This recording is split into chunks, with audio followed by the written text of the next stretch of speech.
You flip restream.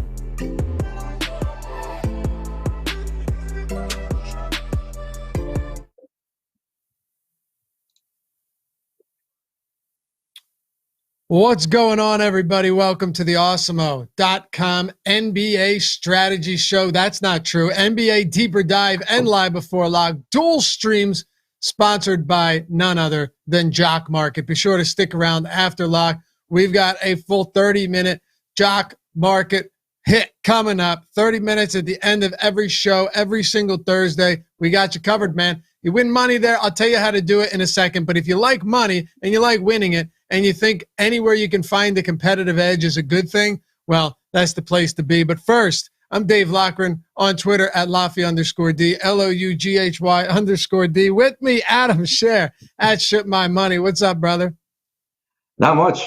Pretty fun three-gamer. I think there's actually a lot of good plays. Maybe we'll actually get a close or competitive Giannis game as well. Those are always fun.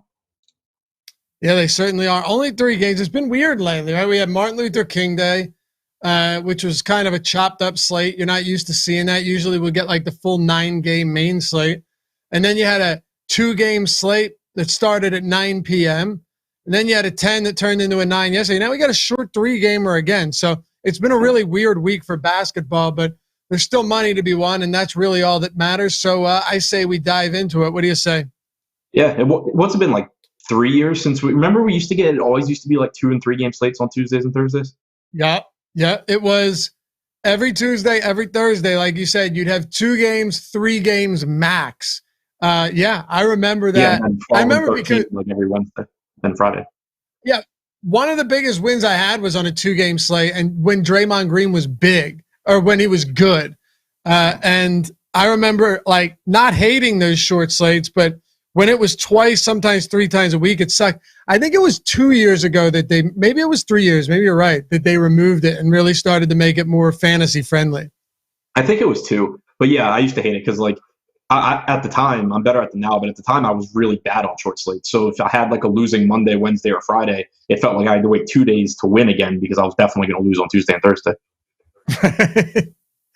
Happy to have you guys with us, but you already knew that. Hit that thumbs up, and more importantly, help us get to where we need to go to build this channel, to keep crushing it in the DFS space and bringing you great free content every single day here on the YouTube Awesemo channel by subscribing to the channel. All you have to do at the bottom, you see that button? Yeah, it says subscribe. It's red. Click that. It'll subscribe you. And guess what? If you hate it, just unsubscribe and never hear from us again. But I don't think you will want to do that because we're fun people and we have pretty good insight, and we're streaming all the time. So any sport, whenever you need advice or just someone to talk to, we got you covered here at Awesemo. So hit that. Get us. We're almost at 49,000 thanks to you guys. Couldn't have done it without you. So thumbs up, subscribe. Let's get started. And especially thank you to Miami Mike for that super chat. He goes, never go home with a stripper from Tootsie's. All right, good advice to start the show off. Let's go into the LA Lakers against, did you want to say something? No, I was just laughing at that.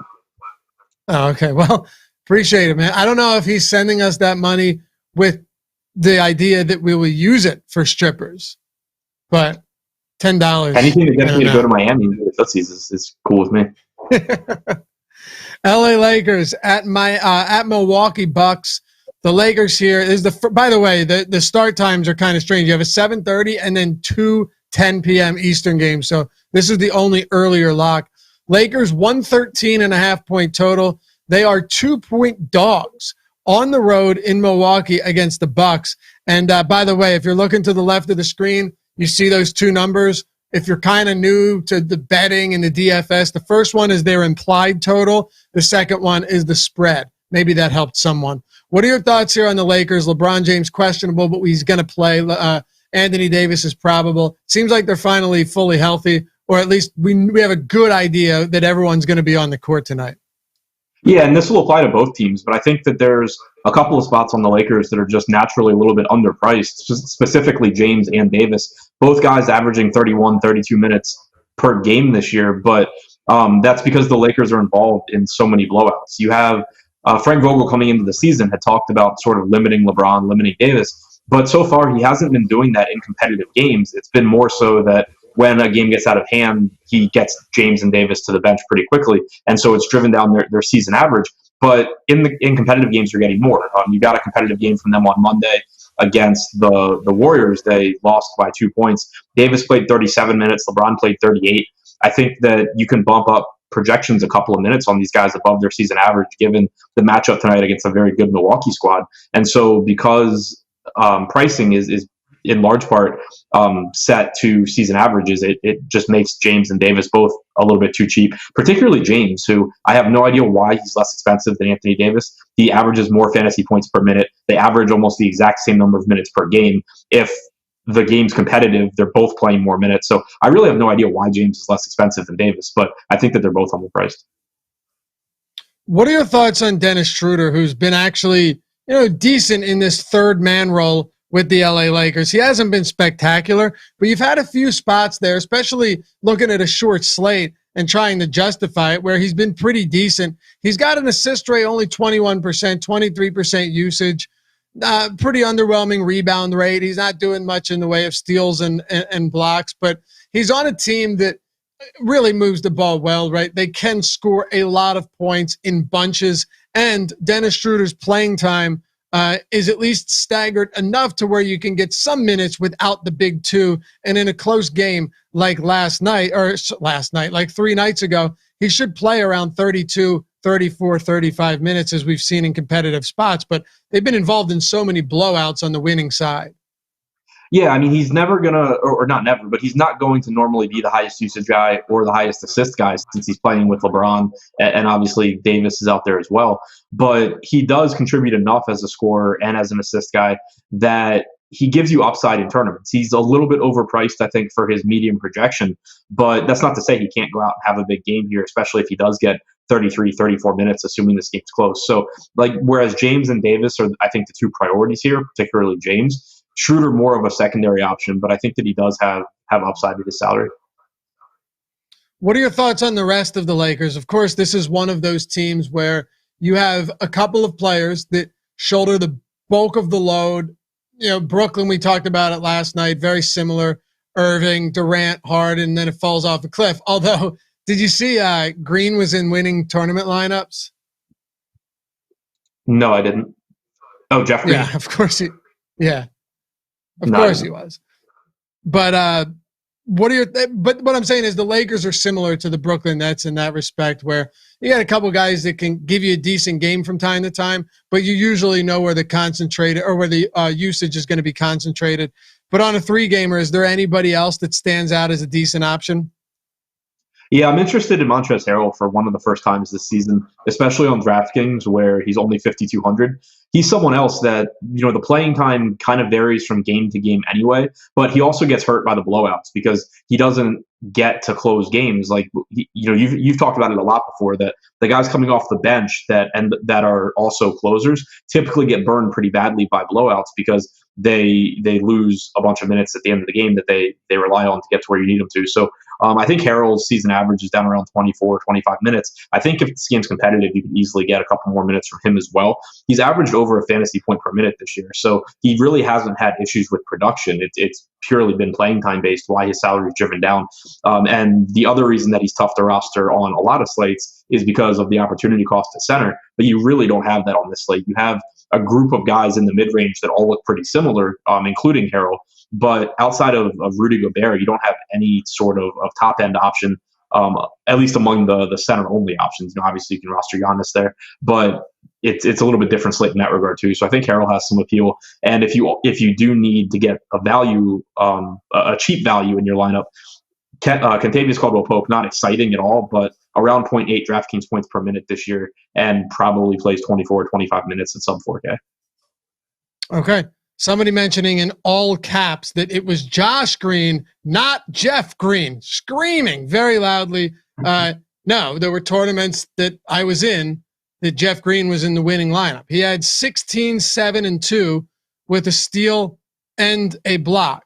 And, he was in some of those. By the way, I didn't even know they lost that game by 12 points yesterday. Yeah, the only reason I knew that they lost was I saw someone tweeting about how it doesn't matter that they lost, which it doesn't. Yeah, I I don't know, whatever. Let's talk about Milwaukee on the other side of this one. Giannis Antetokounmpo is ownership on our Awesemo.com. Ownership projections is 31%. That's the second highest on the slate behind only LeBron James. You're going to have to pay for him. Obviously, he's 10,500 on DraftKings, 11.3 on FanDuel, coming in around 34.5% there. Let's start there. It's the obvious place to start against a very good Lakers defense. Now, this game, Adam, has a 229 total, easily the highest on tonight's slate. It's not even close. It's 13 points higher than the next closest, which is New Orleans and Utah. But, Lakers have played pretty solid defense this season. But Giannis is Giannis, and when you get him in close games, if you can get those extra 3 or 4 minutes, that can really mitigate the fact that he's playing in a tough matchup. But can he get to the rim here? Can he battle inside the paint and get to where we need him to go at an increased price point? Yeah, I mean, I think the matchup being difficult as far as the Lakers being a good defensive team, to me, is offset by the fact that the Lakers are a really good team and that this should be a competitive game, because Giannis is playing really big minutes in competitive games this year. He played almost 40 minutes against Golden State on Monday. Not that you're expecting that again, but I do expect that you're getting 34 to 36 minutes if this game is competitive. And he's just like LeBron, just like Davis. He's priced to play 31 or 32 minutes like he averages for the season. He's only 10.5 on DraftKings, 11.3 on FanDuel, and he's averaged 1.62 DraftKings points per minute this season. Even though his rates are down, he still leads the team in usage, assist percentage, and rebounding percentage. Second to Bobby Portis in rebounding percentage. But he's just priced not to play 35 or 36 minutes like you're likely to get if this is a competitive game. So I don't know how easy it'll be to get him into lineups, given that it's a 3-game slate and the value is going to be kind of tough to come by. But especially if you're playing tournaments, I'll take my chances kind of just rotating through some cheap value guys and hoping for the best so that I can get Giannis' ceiling in the lineups. Yeah, just to expand on that a tiny bit here, is there any value? We don't have to go through the players yet because we'll do that once we get to each team. But is there any legitimate value that stands out right now? Because I'm looking at DraftKings, I'm looking at our ownership. I'm not going to go over every player, but you have to come all the way down to the 12th or 13th highest owned player, projected owned player, that's below 6,200 to get anyone even in the top. There's no one at 20+% ownership. There's one at 20+% ownership, and that's towards the low end that is below 6,200. So I guess the point or the question is, are there any value guys that you feel confident enough in to say, you know what, maybe I will take a stars and scrubs approach? There's value guys that I like. I think that every value guy I like comes with some sort of caveat for why they could do poorly.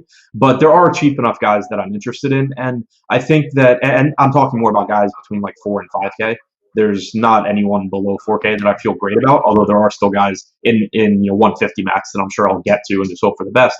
But the thing is, with how cheap the guys, the stars in this game are, if you plug LeBron and Giannis into a lineup, and I did it, just kind of to see how it would look, you still have an average of $5,000 per position. So it's not like you have to be going down to $3,200 guys to do it. You can live with a couple of 4K guys, a couple mid 5K guys, and get by. So I don't think it'll be that hard to get one of these guys in your lineup, if not two. Okay. So outside of Giannis, you've got Chris Middleton, you have Drew Holiday, the normal faces, Dante DiVincenzo, who's been playing pretty solid minutes, 31 minutes in his last game. On a per minute basis, he's been okay. What is he, 0.85 or something in that neighborhood? He hasn't been bad. What are we doing first with the 2 and 3 on this team, Chris Middleton and Drew Holiday? I love Middleton here. If you can't get to Giannis, then Middleton's a great play. Even if you can, then it's still, it's a 3-game slate, so I'm not worried about that. But Middleton's been really, really good this year, and he's a big reason why I think you've seen Giannis's rates take a hit from last year.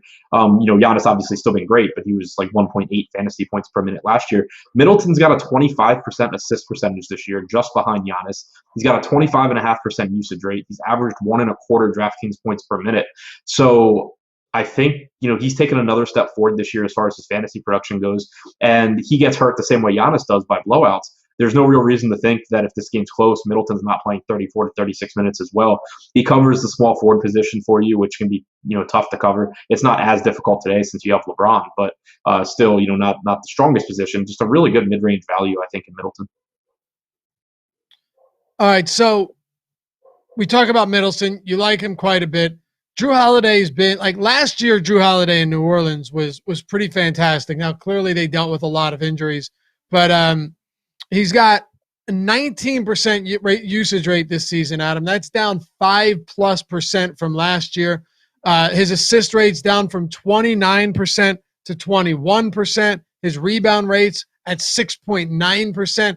Like these are Alexa. Someone's at the door and Alexa's screaming it 15 times in a row, throwing off my train of thought. Bitch. What are you doing with Jrue Holiday with the numbers that are just down a lot? Yeah, it's kind of funny because the Pelicans are in the slate too, and they have two guards that are like in the exact same situation in Lonzo Ball and Eric Bledsoe that we'll talk about. But Holiday is an interesting tournament guy because, for one, the minutes are there for him. It's not like his minutes are down. He's playing 32, 33 minutes on average, and I'd expect him to play just as many minutes as Middleton tonight if the games are regardless, but playing 34 to 36 if it's competitive. It's that he's clearly the third option offensively, losing usage to Giannis, losing it to Middleton, but he also has to deal with Middleton and Giannis being involved as facilitators. So he's got about a 21.5% assist percentage, but that's not as high as you normally would get from a point guard of Jrue Holiday's caliber. So it's on a per minute basis, and on average, it knocks his production down. But he still has the skill set and the talent to have really big games from time to time because he's a really good player, and he just needs kind of to get more shots up in any one individual game. So I think the ceiling is quite a bit higher than his average projections and his average production, which is nice when the price tag starts to come down. I think that he's pretty reasonably priced at 6,600. I would rank him behind Middleton. I'd rank him behind Giannis. But I think that if you can't quite find the money for those guys, there's no problem in going to Holiday here either. Sure, and look, ownership is such a big deal in a lot of cases. I did the NFL matchup strategy show with Matt Savoca today, and you're looking at a 2-game slate. And not to get into the weeds here, but Leonard Fournette's at like 40% or something, and Ronald Jones is at 16. I don't have to fall in love with the guy that if ownership is low enough, I'm willing to look at him and say, you know what, there's potential there for him to have a good game because he's actually a pretty good player and the volume could be there. In Jrue Holiday's case, he is getting ownership. He's actually coming in as like the 6th highest owned player on the slate. So it's a little bit different. I kind of thought that he'd be lower owned than this, just given what we've seen. But I guess maybe you could speak to this, and then we'll move on to the rest of this team and hit on any guys, some tertiary options that we haven't gotten to yet.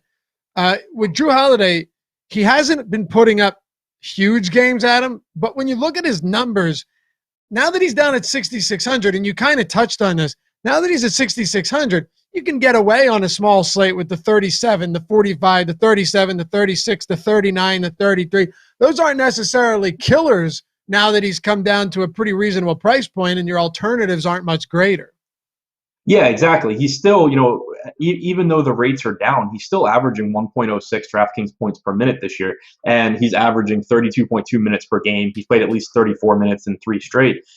If he just produces at an average rate, he's going to give you a decent score for his salary. It's not going to be a slate breaker. It's not going to win you a tournament single-handedly, but it's not going to kill you either. So he's kind of, I don't want to say he's priced to his floor because he can still disappoint at the salary, but he's priced, I think, to at least to his median or to his average production. And like I was saying before, because of his skill set, his ceiling, there's a decent sized gap between his average production and his ceiling because he's such a capable basketball player. It's just a matter of needing kind of to hit him to take over in any one individual game, which he's fully capable of. He just doesn't need to because he's playing with Middleton and he's playing with Giannis. So I think that he's just based on talent got a high ceiling for his salary, but his salary is pretty much in line with his average production. Sometimes there's conversations going on in chat that intrigue me and I think are helpful for anybody that plays DFS that might be newer or not. And when we're on a 3-game slate, it's worth talking about. There's a conversation going on now about 5X and how much you should be worried about 5Xing. I mean, back in the day, Adam, you could 5X at 3,000 and that was actually a decent score. But nowadays, 5X doesn't mean exactly what it used to, does it? No, and even then, it was like everything was lower scoring back then for a variety of reasons. Right. Players were You worse. could The NBA cash with like a players were 240. What'd you say? I said, I'm sorry, we're on a bit of a delay. I said you could cash with, no joke, tournaments you were cashing with like a 240, 250 sometimes. Yeah, DFS players were worse. The league played slower. There's a variety of reasons why DFS scores were lower back then. But one thing that, from the value standpoint, just using the flat multiplier doesn't do a good enough job anyway. You need to use some sort of constant, whether it's 5x plus 10 or whatever. But either way, it's still just kind of a proxy to give you an idea of how often or if a player can exceed quote unquote value at his salary. Like you don't get anything for a player in your lineup reaching 5x plus 10. It's just kind of trying to give you an idea of what you would like out of him for your whole lineup to have a chance to get a tournament winning score. But it's still, you don't need every single player to go 5x plus 10. You need some to do a hell of a lot more than 5x plus 10. So it's still just kind of a quick gauge, I guess, of if someone has a chance of getting where you want them to, but it's nothing more than that. Yeah, and I think 5x plus 10 is fine, but when you're just talking about 5x, like, at this point, the 5x plus 10 tends to make a lot more sense if you are going to use that kind of as a baseline across everything just to see if they can get you close to where you need to go. Yeah, and actually the best way to use it, I think, is not just to look at one player and think about it, but you can use it if you have similarly priced players or even not similarly priced players. You can use it like in conjunction, or it's a part of the boom bust tool to compare the chances of success, and that's kind of how you can determine if a player is over owned or under owned. It's not just looking at the raw ownership. It's comparing their chances of success of reaching a target score like 5x plus 10 to other people's chances of success. So it kind of all goes hand in hand, but just, in and of itself, it's not particularly useful. Rashad says you need 15x in today's fantasy. You're damn right you do. All right, let's finish up Milwaukee, and then we'll move on to the Knicks and Golden State. Anything else for the Bucks outside of the quote unquote big three that stands out to you? Yeah, I mean, I like the pricing on the rest of the team, really. Like, Brook Lopez has been playing big minutes lately. You and I had talked a little bit the other day about his rebounding numbers going up. And so when I wrote the deep dive today, I looked into it to see if he's rebounding more just as a function of playing more minutes, or if I think that there's something different and his rates are going to go up. I don't think his rates are going to change. His rebound chances per 36 over his last 5 games, it's only one rebound chance higher than in the first 9 games of the year for him. I think it's just that he's playing more minutes. But that being said, he's playing 28 plus 30 plus minutes pretty consistently now, which we weren't getting early in the season. He's not the best fantasy producer, but he's not the worst either. He's 0.85 to 0.9 DraftKings points per minute. He can get some blocks, he'll knock down some threes, and get enough rebounds typically to get by at a cheap salary. So he's, just like Montrezl Harrell, one of these cheaper centers that on a lot of slates is really difficult to get to because of opportunity cost, but it's not as difficult today. So I do have interest in him. Bobby Portis is 4,300 on DraftKings, power forward eligible as well. He's played less than 20 minutes in his last 2 games, but for the season, he's averaging almost 23 minutes per game. If you get 22 or 23 minutes from Bobby Portis at 4,300, I think that he should be able to pay off that salary. And typically he doesn't play many minutes alongside Brook Lopez, so they do negatively correlate. But this is a matchup where you could potentially see a couple of extra minutes alongside each other because you have Anthony Davis playing alongside either Marc Gasol or Montrezl Harrell in the Lakers front court. So you could potentially get a couple more minutes of Portis alongside Lopez than you normally do. So I like taking some shots at Portis in tournaments just because he's over a fantasy point per minute player. And there's a variety of ways for guys to play more minutes than normal, whether Lopez gets in foul trouble, plays poorly, Portis plays well. Doesn't really matter. You just have to get lucky as far as Portis being on the floor, and he'll take care of the rest. My fault. You got me? Did you freeze? No, I meant to mute it, and I hung up. It's a new system. It doesn't ask you if you want to leave. Sorry about that. Where were you, Bobby Portis? Yeah, I'm done with Bobby Portis. All right. I wanted to say one last thing on Milwaukee before I, hung up on myself. You want a good example of the insane evolution or de-evolution of him, but more so the evolution of the league? In 2011, 0% of his shots were from three. In 2015, 12% of his shots, no, 1% of his shots were from three. 2016, 33% were from three. This year, 64% of all Brook Lopez's field goal attempts are from three, and 15% are from within 3 feet of the basket. Like, that is an insane change from what he used to be with Brooklyn. I mean, he went from 0 3-point shots in 2011. He didn't take one on the season, to 64% of all of his shots are from three now. Yeah, pretty crazy stuff. And you're seeing that maybe not to that extreme, but in so many different players. All right, so I think we're good on this one, right? Yeah, I mean, DiVincenzo, I guess we didn't really touch on. You briefly did, but basically the same thing. Like, he's not going to grade out as a great play, but he should play more minutes if the game's close than he normally does. All right. Yeah, and you mentioned Bobby Porter. I may have missed some of it, but if the minutes do happen to be there, I like him. Does Bobby Portis, it doesn't matter in this spot, but how many minutes does he gain or lose in a blowout? I don't know off the top of my head. I only ask because usually bench players can either really benefit or can really get killed by blowouts, and I feel like his minutes have been relatively stable in that case. So. Yeah, I would assume that they are, because he's typically not closing games. Right, exactly. New York Knicks at Golden State Warriors. The Knicks here, 105 implied total. They're 4.5-point dogs on the road. This is the lowest total on the slate, but not. Oh no, you know what? I'm sorry. Pelicans even lower than that by 1/4 point, but it's not a very high total. It's especially for 2021. 4.5-point dogs, as I mentioned. Now, we do have a couple of things here. Alec Burks is probable. He hasn't played since the end of December, but in those 2.5 games he played, he was gunning and playing really well. Now, with Obi Toppin back and this team pretty much healthy throughout the rest of the rotation, I think we could temper expectations there, especially being sidelined for almost a month. But you won't have, or at least they're doubtful, Rivers and Frank Ntilikina are both doubtful to play, but Burks is expected back in the rotation today for whatever that's worth, Adam. Yeah, so my assumption is that Burks basically takes the minutes that Austin Rivers has been playing, plus probably a couple from Reggie Bullock. Rivers over the last few games has played 16 to 18 minutes.